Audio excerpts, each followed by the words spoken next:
and hard. Là, il sème. Je viens que pas de trouble. Voilà.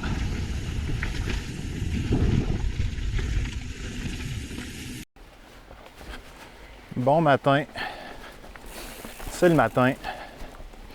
Je suis au sentier du Moulin avec mon pedalhead pour faire une boucle que j'appelle ceinture verte.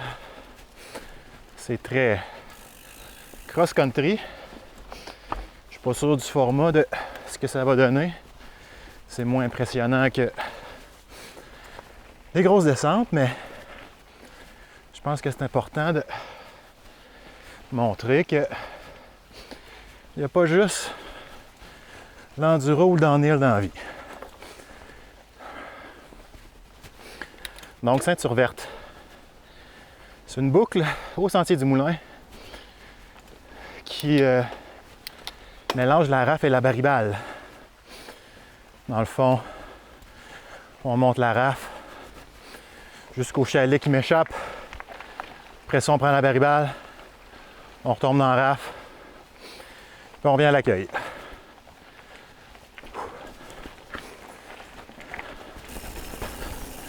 J'appelle la boucle ceinture verte parce que je trouve que c'est un peu comme ceinture verte en karaté. Là, si tu roules ça sans problème, ben, t'es prêt à passer à de quoi d'un peu plus sérieux. Là.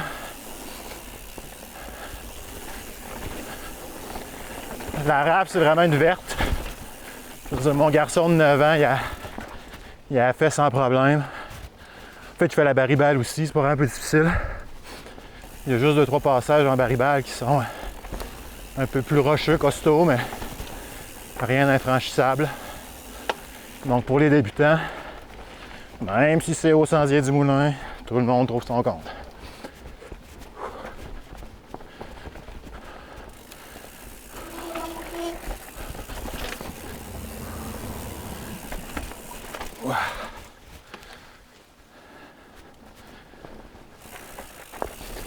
Il a plu pas mal ces derniers jours, donc inutile, en tout cas selon moi, d'aller grimper en haut. Là.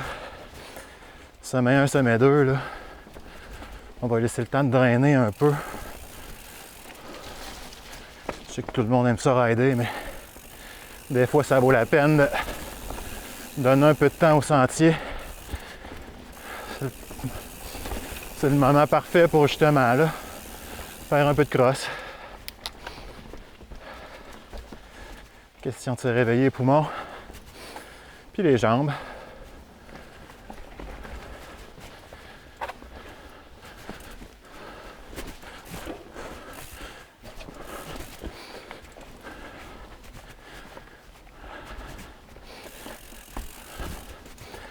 La rafle, dans le fond, elle monte peut-être sur le premier quart, premier tiers.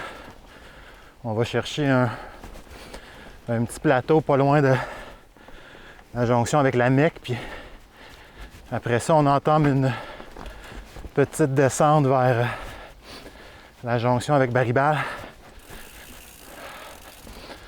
Donc, j'ai le souffle court parce que je monte.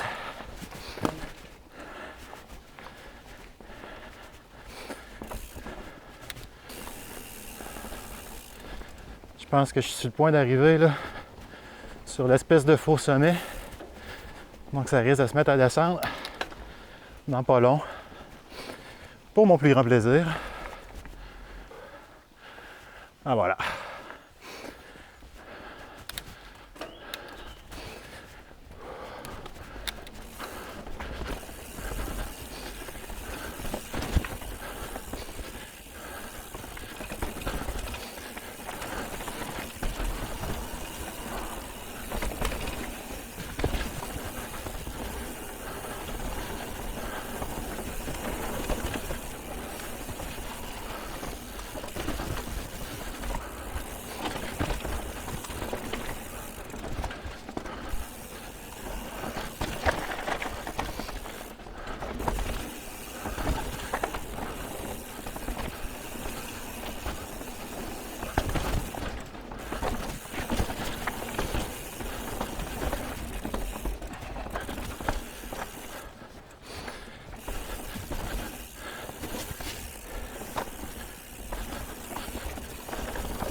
Juste essayer aussi de pas passer dans le trou.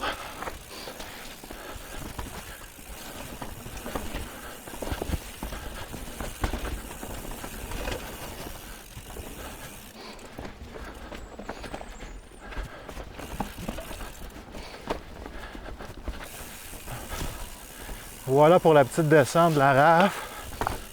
Là, on va remonter vers le chemin. Aller chercher Baribal. J'aurais pu la prendre ici, Baribal, mais je préfère la faire de l'autre sens. Comme dans mon vidéo de fat bike, je trouve que les S se montent mieux qu'elles se descendent. Puis il y a le fun de l'autre sens aussi parce que ça commence avec descente-montée. Descente, en tout cas, le rythme est cool. Vous verrez bien.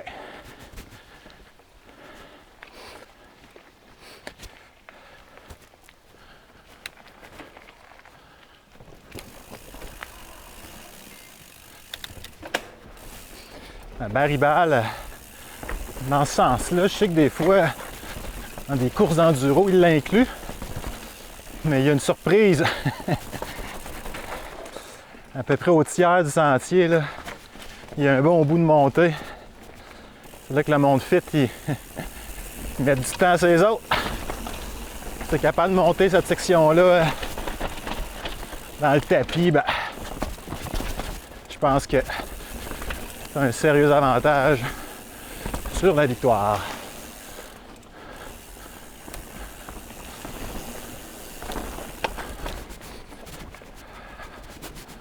Sinon, ben, ça ressemble beaucoup à la rafle, mais c'est plus étroit. Puis il y a des sections qui sont plus enrochées, plus intimidantes. Où est-ce que c'est important d'avoir du momentum, ce qui est toujours contre-intuitif quand on débute ou qu'on est moins confiant. Ben, ça nous prend de la vitesse pour passer ce qui est intimidant. C'est comme un peu dichotomique. C'est ça la section que je vous parlais. Tu sais, ça monte quand même. Là, tu penses que t'as fini, mais non. Ça continue encore pour un petit bout.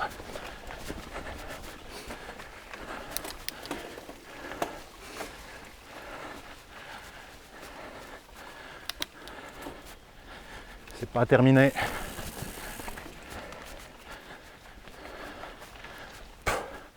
À partir d'ici, on peut plus récupérer là. Oh, branche. Un peu de boue. On va ralentir, pas vous en mettre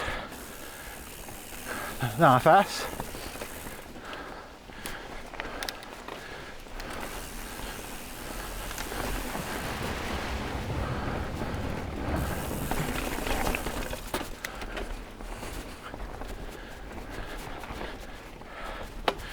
Et c'est reparti pour une petite section montante.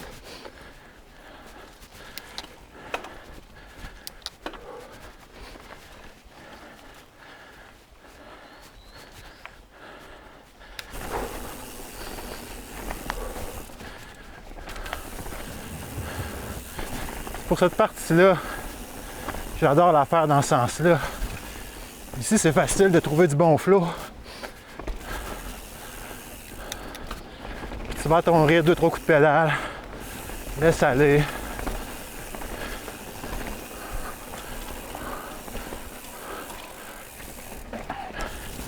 Fallu que je caresse les freins là.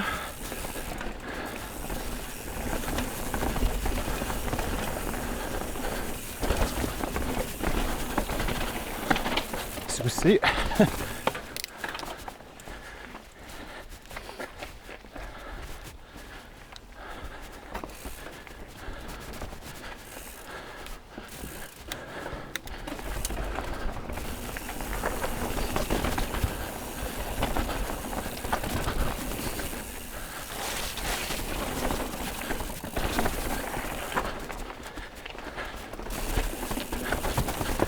Sur mon hardtail, faut que je choisisse mes lignes un petit peu plus. Question de pas faire un pinch flat.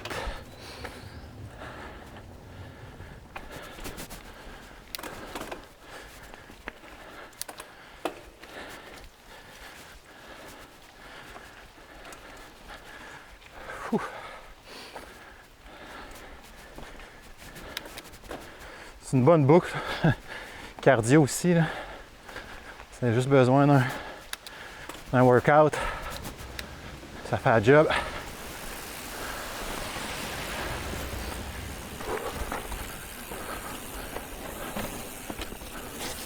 Pouah.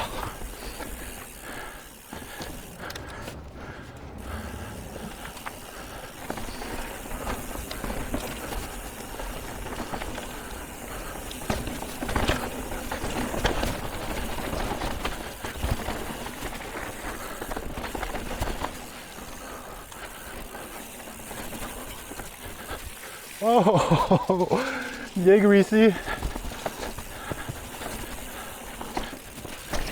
Finalement, l'intérieur va être plus rapide que la roche. On fait ça. On se laisse aller là-dedans. Wow, trop wide.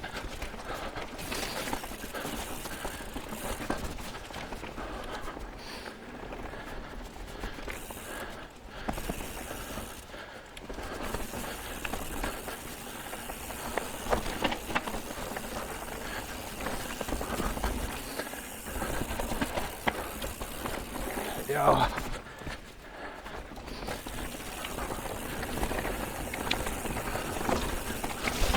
Oh. Oulé, j'ai évité à la boue, ça m'a pitché hors ligne.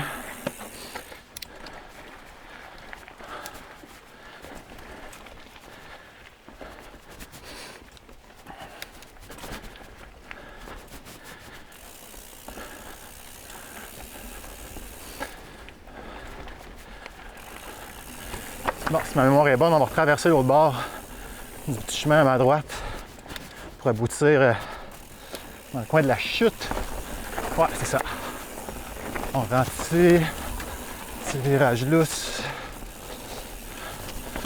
Pas de roche. Lousse avec square edge. Voilà. OK. Ça, c'est le bas de la Baribale. Peu importe que vous arriviez des S.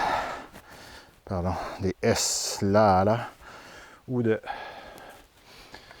ici, là, mais c'est le bas. La chute, par là-bas. C'est pas intéressant pour les pauses et même les saucettes, là.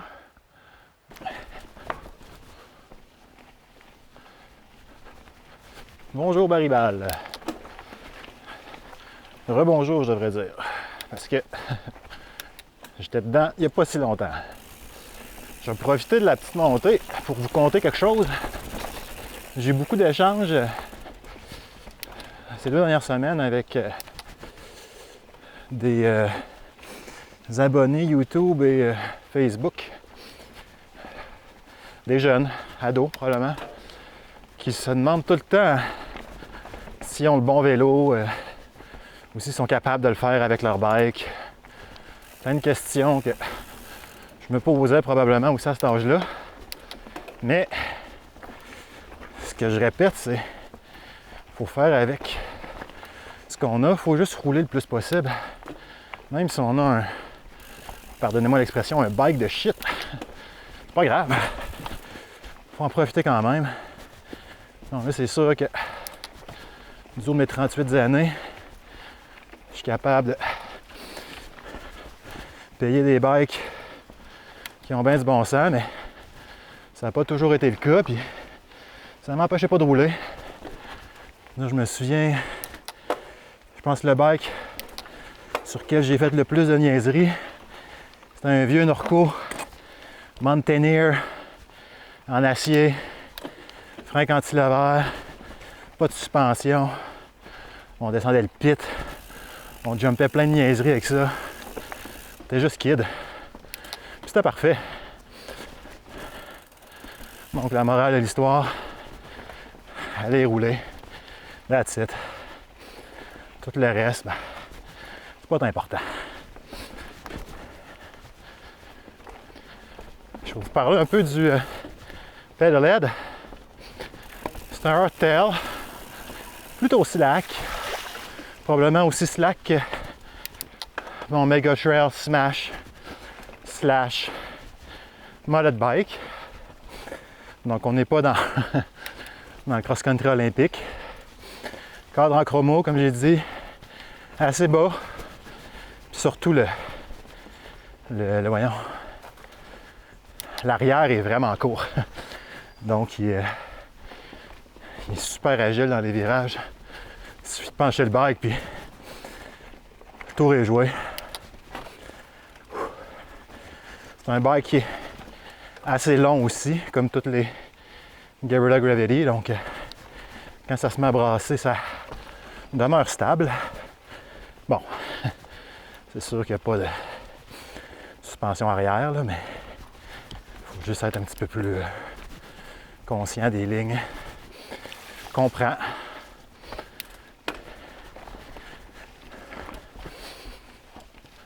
On approche de la sortie.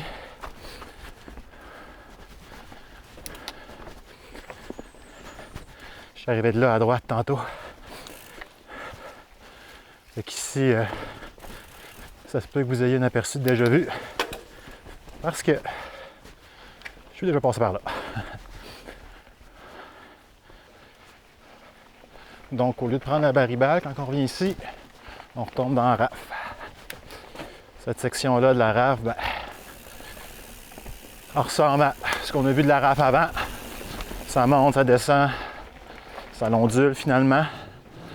Puis, si vous voulez rallonger vos sorties, on arrive dans le dernier lacet, si je peux dire, dans la dernière boucle.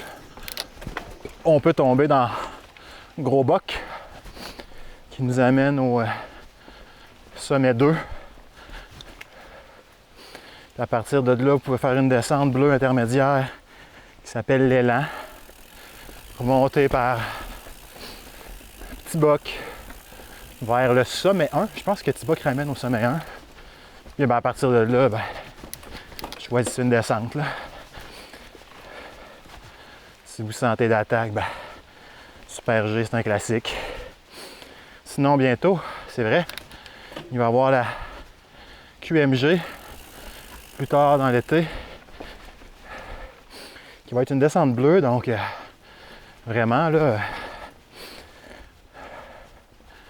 il y a de quoi plaire aux amateurs de bleu. C'est pas tout le monde qui aime sentir qu'ils sont sur une Coupe du Monde de downhill. On respecte ça. Je suis venu rider hier et j'avais pas un si bon feeling que ça sur le bike. Je trouvais que j'avais trop de feedback. J'étais comme, hardtail, normal. Mais là, j'ai ajusté ma suspension. Depuis qu'il est revenu de chez S4 et le damper est plus raide. Je sais pas si c'est le type d'huile, là, mais la charte de pression d'air de MRP est off. Il me recommandait 95 PSI pour mon proche 200 livres quand je suis guiré pour rouler. Finalement, c'est à 80. Puis c'est vraiment mieux. Je sens pas que je bottom du tout non plus, donc il y a vraiment plus de support qu'avant. Ils ont peut-être revalvé le shimstack. Mais je leur ai pas demandé, donc ça m'étonnerait. Peut-être juste une question d'huile. Ah, autre affaire aussi. J'avais ajusté la pression d'air dans mes pneus sans utiliser mon manomètre. J'avais utilisé ma pompe. Une pompe Garneau bien cheap. Puis clairement, j'étais bien off. Sur mon hardtail, puis même mon full. Je vais rouler avec à peu près 27 PSI en arrière. Là, j'étais à 31. Voilà l'accès Gros Boc. Si vous voulez monter sommet 2, prenez ça, il n'y a pas de stress. Vous voyez, c'est bleu. Moi, je vais continuer dans RAF. Je vais revenir sur mes pas. Puis dans pas long, je vais aller croiser Ravage Nord, Ravage Sud. Puis on va déjà être rendu à la petite descente qui ramène à l'accueil. Allons-y, allons-y. Comme dirait je ne sais plus qui. J'ai un semi-slick en avant. Là. Je me souviens plus c'est quoi, là, Specialized semi-slick. Là. Puis, même feeling que j'avais aussi avec le Minion SS ou le Rock Razor de Schwalbe. C'est impressionnant. La grippe qu'on a, là, on n'en sacrifie pas tant que ça. C'est sûr que quand c'est super cassant et très lousse, c'est pas pareil. Là, là on est plus sur assez hard pack, là, mais même dans le bout, tu sais, tant que tu as un fond ferme, là, ça y va. Donc voilà, connexion Ravage Nord. Fait qu'il y a une autre option pour ceux qui veulent continuer à monter. Vous pouvez boucler les ravages. Belle boucle cross-country, ça aussi. C'est sûr que... Non, dans le fond, c'est des montées. Oubliez ça. Tout le monde qui va faire les descentes monte par les ravages. Fait que ce sera pas si le fun, finalement.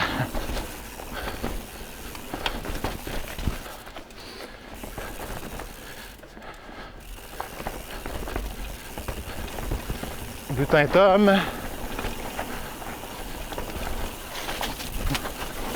Wow! Avec la petite bouette là. Puis l'arbre cassé. Voilà Ravage Sud. Belle option pour monter aussi.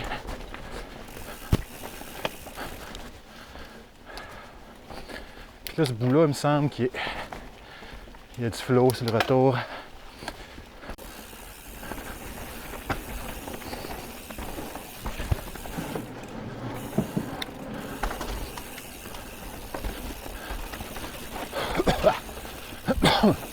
Manger un moustique. Wow, freinage ici, obligatoire.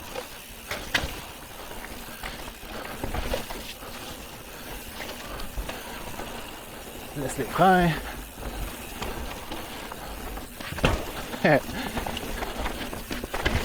Oh.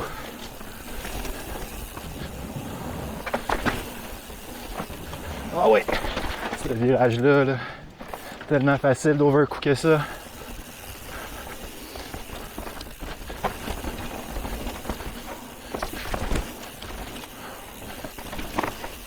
Sur le centre.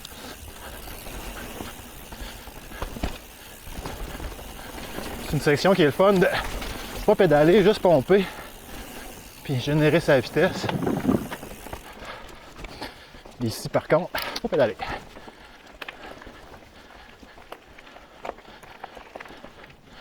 Prendre un break, voir si pas trop de boue. Je pense que je vais vous nettoyer un peu.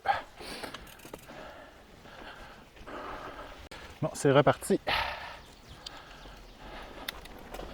Vous pouvez pas dire que je pense pas à vous.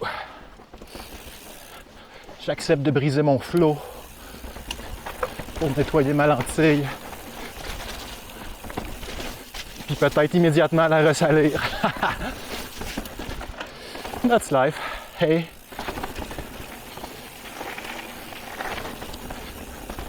Yeah.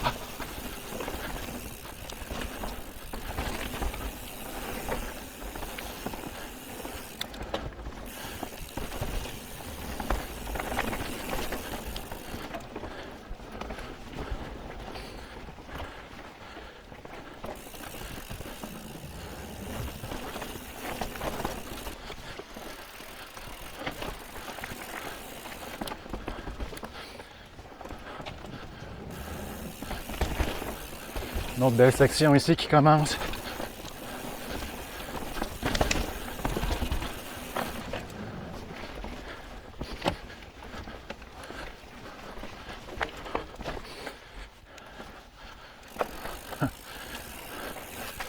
Bon, finalement, je me suis peut-être mépris avec une autre.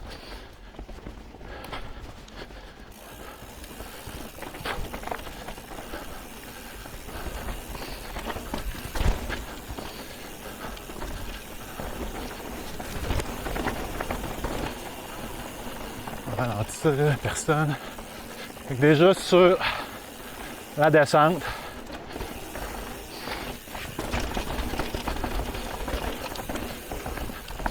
ça aussi c'est le fun de jouer avec le terrain. Pas vraiment besoin de pédaler, faut juste se laisser aller. Trouver de la vitesse un peu partout.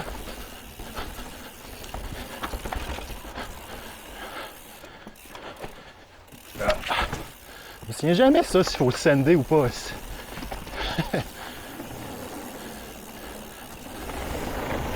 Freinage hard. Celui-là il scène. Je me souviens qu'il n'y a pas de trouble. Voilà.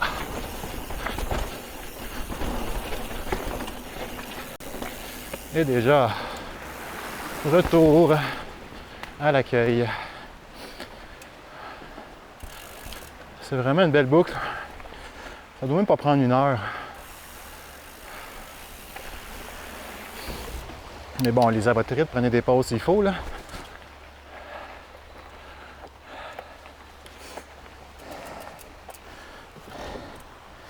Hop. Come on. Voilà. Très satisfait du pédalet à la date. Vraiment, là. Mon ancien hardtail, c'était un 26 pouces. Un Wraggley. Là, j'ai upgradé ma vie en tabarnouche. 29 pouces, ça roule vraiment bien. Puis ce petit mudguard-là, là, ben, il est massif, là. Mais j'ai eu pas mal moins de boîtes d'en face que d'habitude. Le pneu que je vous parlais, c'est un Slaughter. Ça, regardez, hein. C'est un semi-slick. Ça grippe en masse. Donc, voilà pour Ceinture Verte. J'espère que vous avez apprécié la ride. Comme je dis, c'est cross-country. Peut-être que ce ne sera pas vraiment cool en vidéo, mais c'est pas tout le monde qui tripe sur l'extrême. Puis ceux qui veulent juste faire une balade entre amis avec leur flow en famille, ben, elle se fait super bien ce boucle-là. Donc, n'hésitez pas à venir au sentier pour ça. Je sais pas ce que je vais faire pour la prochaine, mais je vous dis à la prochaine. Puis merci de m'encourager. Continuez à liker, partager. À plus!